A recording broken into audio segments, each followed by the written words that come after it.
まだこの世界は僕を飼いならしてたいみたいだ望み通りだろう Nous allons aujourd'hui parler de Your Name, un film d'animation japonaise réalisé par Makoto Shinkai, désolé pour la prononciation, et qui est sorti en 2016. Nous allons donc commencer par résumer le film pour mener notre avis ensuite. Donc si vous voulez regarder le film avant de voir cette vidéo, un lien sera dans la description, vous êtes prévenus, il va y avoir des spoils. Donc si vous faire spoiler ne vous dérange pas, c'est parti pour le résumé. Le film commence par énoncer un premier fait qui relie les deux personnages, Mitsuha et Taki. Ces derniers ont la même sensation en se réveillant, il leur manque quelque chose, et plus précisément, quelqu'un. Et là, le film fait quelque chose de très habile. Les deux personnages parlent chacun à leur tour en complétant leurs phrases pour finir par se rejoindre sur les derniers mots ensemble. Puis, générique. Cette intro est excellente, car elle montre que les personnages, sans même se connaître, semblent déjà très proches. Par la suite, on suit le réveil de Mitsuha après un étrange rêve dont elle ne se souvient pas. On se rend compte que la jeune fille n'est pas tout à fait dans son état normal, puis, ellipse, elle va manger son petit déjeuner et là tout semble à nouveau être revenu à la normale.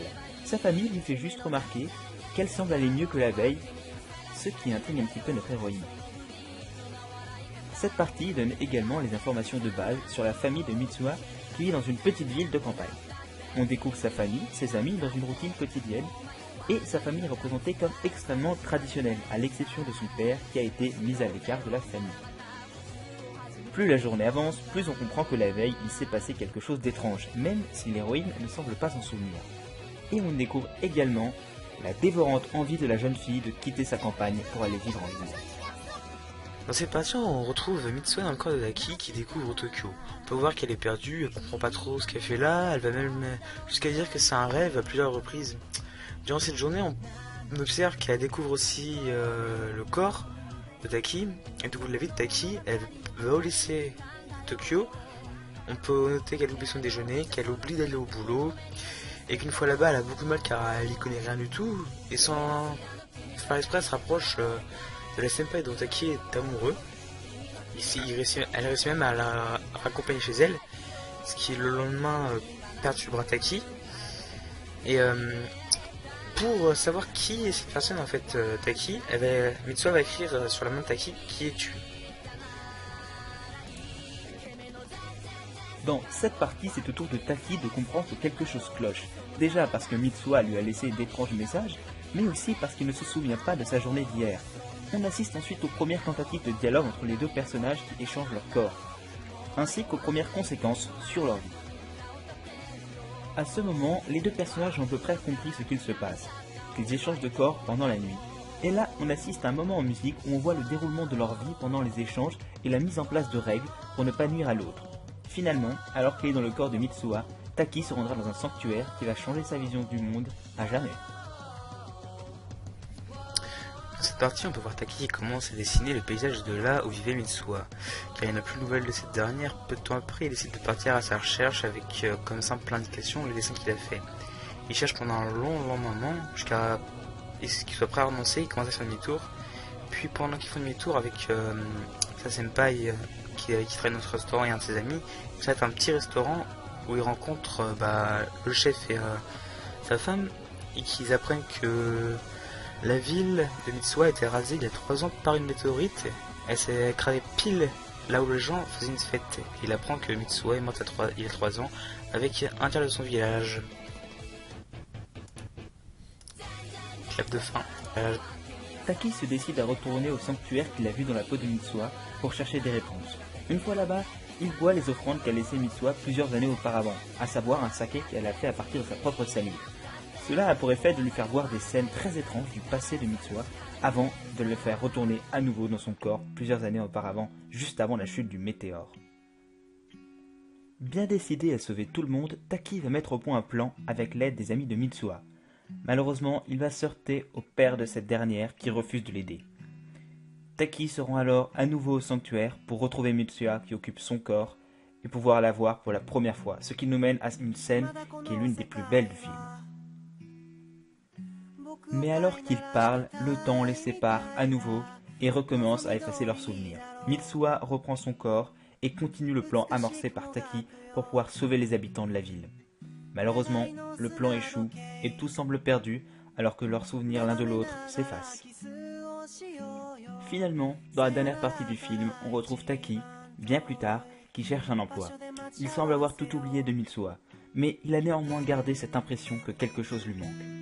C'est alors qu'on nous apprend que la ville de Mitsuha a été détruite, mais que les habitants furent évacués grâce au père de Mitsuha, et qu'ils donc réchappèrent tous à la catastrophe. C'est un peu plus tard qu'un matin, il aperçoit dans le train Mitsuha, qui elle aussi cherchait sans savoir qui quelqu'un. Les deux personnes se poursuivent pour finir par se rencontrer et se poser la dernière question du film. Voilà pour le résumé de l'histoire. Sachez tout de même que c'est quelque chose d'extrêmement difficile à résumer et que le mieux pour comprendre c'est encore de regarder le film, ce que je vous conseille énormément étant donné sa grande qualité. Nous allons maintenant passer à notre avis. À mon avis, le scénario de Your Name est un joyau. Les personnages sont très bien développés et leurs relations encore plus. Chaque détail est pensé pour ne pas nous titiller au premier visionnage mais nous y faire penser juste après. Certains détails sont laissés en suspens sans explication terre à terre, ce qui finalement ne gêne pas trop et laisse place à l'imagination. Enfin, un thème abordé que je trouve super, c'est la découverte du citoyen de Tokyo des traditions anciennes qui le dépassent totalement et de la campagnarde, la découverte des plaisirs de la ville. Bref, pour résumer, l'histoire est au top. Pour parler rapidement des graphismes, l'esthétique de Your Name est juste fantastique. Le travail sur les dessins est énorme et je peux pas vraiment donner de points négatifs là-dessus. On voit très vite en fait que l'animé est pensé pour être un énorme spectacle pour les yeux et c'est une réussite totale. Surtout, mention spéciale pour les images et les couleurs du ciel et des météorites qui sont les plus belles selon moi et que j'ai vues depuis longtemps. Mon avis sur ce film, c'est un très bon film de Makoto Shinkai. Il a su répondre aux attentes que l'on avait de lui le jour de sa sortie. Mais le seul point négatif que je peux lui donner, c'est que j'aurais aimé voir une scène post-ending avec Taki, Mitsuha adulte marié ou en couple à voir. Hein. Mais après, il y a vraiment un critique qui était génial dans tout ce qu'il a fait. Bon, bah si vous avez plu, n'hésitez pas à vous abonner à ma chaîne OSL le Nooks, à lâcher un like sur nos deux vidéos. Et moi je vous dis bye à la prochaine, c'était Choco. Et moi je vous dis bye à la prochaine, c'était Choco. Hop hop hop hop, ne partez pas tout de suite, j'ai quelques détails à rajouter. La première est que si on devait donner une note à ce film, ça serait 19 sur 20. Ouais, on aurait bien mis 20 sur 20, mais la perfection ça n'existe pas. Donc on l'a quand même mis à 19 parce que ça se rapproche très fortement de la perfection selon nous. Mais également parce que la prochaine fois nous allons critiquer un autre animé et c'est à vous de choisir lequel. Nous avons nominé deux possibilités et c'est à vous de choisir. La première est celle d'Adrien qui a choisi Sword Art Online Ordinal Scale, le dernier film de Sword Art Online. Donc bon, vous verrez ce qu'on en pense qu'il est choisi. Et personnellement, j'ai choisi la série Classroom of Elite. Donc c'est à vous de choisir. Dans la description, il y aura un sondage. N'hésitez surtout pas à le compléter afin qu'on puisse savoir ce qu'on va critiquer. Allez, sur ce, je vous dis à la prochaine. Comme il l'a dit, n'hésitez pas à vous abonner à ma chaîne et à la sienne. Et je remercie très fortement Choco de m'avoir donné un gros coup de main pour ceci. Et on fera sûrement une petite vidéo bonus qui traînera quelque part. Mais ça, vous le verrez plus tard. Allez, sur ce, je vous dis à la prochaine. C'était Nooks.